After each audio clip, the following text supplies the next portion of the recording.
ओम श्री गणेशाय नमः। ओम गं गुरुवे नमः। ओम नमः शिवाय। शिवजी सदा सहाय। शतरुद्र संहिता अध्याय 1। शिवजी के सद्योजात वामदेव, तत्पुरुष, अघोर और ईशान नामक 5 अवतारों का वर्णन। वंदे महानंद मनंत लीलम महेश्वरम सर्वविभुम महांतम गौरी प्रियम कार्तिक विघ्नराज समुद्भवम शंकर मादि देवम। जो परमानंदमय हैं, जिनकी लीलाएं अनंत हैं, जो ईश्वरों के भी ईश्वर, सर्वव्यापक, महान, गौरी के प्रियतम तथा स्वामी कार्तिक और विघ्नराज गणेश को उत्पन्न करने वाले हैं, उन आदिदेव शंकर की मैं वंदना करता हूँ। शौनक जी ने कहा, महाभाग सूत जी, आप तो पुराण कर्ता व्यास जी के शिष्य तथा ज्ञान और दया की निधि हैं। अतः अब आप शंभु के उन अवतारों का वर्णन कीजिए जिनके द्वारा उन्होंने सत्पुरुषों का कल्याण किया है। सूत जी बोले, शौनक जी, आप तो मननशील व्यक्ति हैं। अतः अब मैं आपसे शिव जी के उन अवतारों का वर्णन करता हूँ। आप अपनी इंद्रियों को वश में करके सद्भक्ति पूर्वक मन लगाकर श्रवण कीजिए। मुने, पूर्व काल में संत कुमार जी ने नंदीश्वर से, जो सत्पुरुषों की गति तथा शिव स्वरूप ही है, यही प्रश्न किया था। उस समय नंदीश्वर ने शिव जी का स्मरण करते हुए उन्हें यूं उत्तर दिया था। नंदीश्वर ने कहा, मुने, यूं तो सर्वव्यापी सर्वेश्वर शिव के कल्प कल्पांतरों में असंख्य अवतार हुए हैं, तथापि इस समय मैं अपनी बुद्धि के अनुसार उनमें से कुछ का वर्णन करता हूँ। 19वां कल्प, जो श्वेत लोहित नाम से विख्यात है, उसमें शिवजी का सद्योजात नामक अवतार हुआ था। वह उनका प्रथम अवतार कहलाता है। उस कल्प में जब ब्रह्मा पर ब्रह्म का ध्यान कर रहे थे, उसी समय एक श्वेत और लोहित वर्ण वाला शिखाधारी कुमार उत्पन्न हुआ। उसे देखकर ब्रह्मा ने मन ही मन विचार किया। जब उन्हें यह ज्ञात हो गया कि यह पुरुष ब्रह्म रूपी परमेश्वर है, तब उन्होंने अंजलि बांधकर उसकी वंदना की। फिर जब भुवनेश्वर ब्रह्मा को पता लग गया कि यह सद्योजात कुमार शिव ही हैं, तब उन्हें महान हर्ष हुआ। वे अपनी सद्बुद्धि से बारंबार उस पर ब्रह्म का चिंतन करने लगे। ब्रह्मा जी ध्यान कर ही रहे थे कि वहाँ श्वेत वर्ण वाले 4 यशस्वी कुमार प्रकट हुए। वे परमोत्कृष्ट ज्ञान संपन्न तथा परब्रह्म के स्वरूप थे। उनके नाम थे सुनंद, नंदन, विश्वनंद और उपनंदन। ये सब के सब महात्मा थे और ब्रह्मा जी के शिष्य हुए। इनसे वे ब्रह्मलोक व्याप्त हो गया। तदंतर सद्योजात रूप से प्रकट हुए परमेश्वर शिव ने परम प्रसन्न होकर ब्रह्मा को ज्ञान तथा सृष्टि रचना की शक्ति प्रदान की। यह सद्योजात नामक पहला अवतार हुआ। तदंतर रक्त नाम से प्रसिद्ध 20वां कल्प आया। उस कल्प में ब्रह्मा जी ने रक्त वर्ण का शरीर धारण किया था। जिस समय ब्रह्मा जी पुत्र की कामना से ध्यान कर रहे थे, उसी समय उनसे एक पुत्र प्रकट हुआ। उसके शरीर पर लाल रंग की माला और लाल ही वस्त्र शोभा पा रहे थे। उसके नेत्र भी लाल थे और वह आभूषण भी लाल रंग का ही धारण किए हुए था। उस महान आत्मबल से संपन्न कुमार को देखकर ब्रह्मा जी ध्यानस्थ हो गए। जब उन्हें ज्ञात हो गया कि ये वामदेव शिव हैं, तब उन्होंने हाथ जोड़कर उस कुमार को प्रणाम किया। तत्पश्चात उनके विरजा, विवाह, विशोक और विश्वभावन नामक 4 पुत्र उत्पन्न हुए, जो सभी लाल वस्त्र धारण किए हुए थे। तब वामदेव रूपधारी परमेश्वर शंभु ने परम प्रसन्न होकर ब्रह्मा को ज्ञान तथा सृष्टि रचना की शक्ति प्रदान की। यह वामदेव नामक दूसरा अवतार हुआ। इसके बाद 21वां कल्प आया, जो पीतवासा नाम से कहा जाता है। उस कल्प में महाभाग ब्रह्मा पीत वस्त्रधारी हुए। जब वे पुत्र की कामना से ध्यान कर रहे थे, उस समय उनसे एक महातेजस्वी कुमार उत्पन्न हुआ।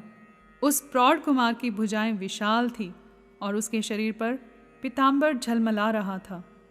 उस ध्यान मग्न बालक को देखकर ब्रह्मा जी ने अपनी बुद्धि के बल से उसे तत्पुरुष शिव समझा।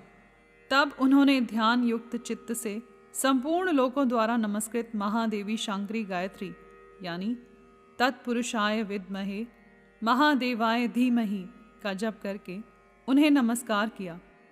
इससे महादेव जी प्रसन्न हो गए। तत्पश्चात उनके पार्श्व भाग से पीत वस्त्रधारी दिव्य कुमार प्रकट हुए। वे सब के सब योग मार्ग के प्रवर्तक हुए। यह तत्पुरुष नामक तीसरा अवतार हुआ। तत्पश्चात स्वयंभू ब्रह्मा के उस पीत वर्ण नामक कल्प के बीत जाने पर पुनः दूसरा कल्प प्रवृत्त हुआ। उसका नाम शिव था। जब एकार्णव की दशा में 1,000 दिव्य वर्ष व्यतीत हो गए, तब ब्रह्मा जी प्रजाओं की सृष्टि करने की इच्छा से दुखी हो विचार करने लगे। उस समय उन महान तेजस्वी ब्रह्मा के समक्ष एक कुमार उत्पन्न हुआ। उस महापराक्रमी बालक के शरीर का रंग काला था। वह अपने तेज से उद्दीप्त हो रहा था तथा काला वस्त्र, काली पगड़ी और काला यज्ञोपवीत धारण किए हुए था। उसका मुकुट भी काला था और स्नान के पश्चात अनुलेपन चंदन भी काले रंग का ही था। उन भयंकर पराक्रमी महामनस्वी देव देवेश्वर अलौकिक कृष्ण पिंगल वर्ण वाले अघोर को देखकर ब्रह्मा जी ने उनकी वंदना की। तत्पश्चात ब्रह्मा जी उन भक्त वत्सल अविनाशी अघोर को ब्रह्म रूप समझकर ईष्ट वचनों द्वारा उनकी स्तुति करने लगे। तब उनके पार्श्व भाग से कृष्ण वर्ण वाले तथा काले रंग का अनुलेपन धारण किए हुए 4 महामनस्वी कुमार उत्पन्न हुए। वे सब के सब परम तेजस्वी, अव्यक्त नामा तथा शिव सरीखे रूप वाले थे।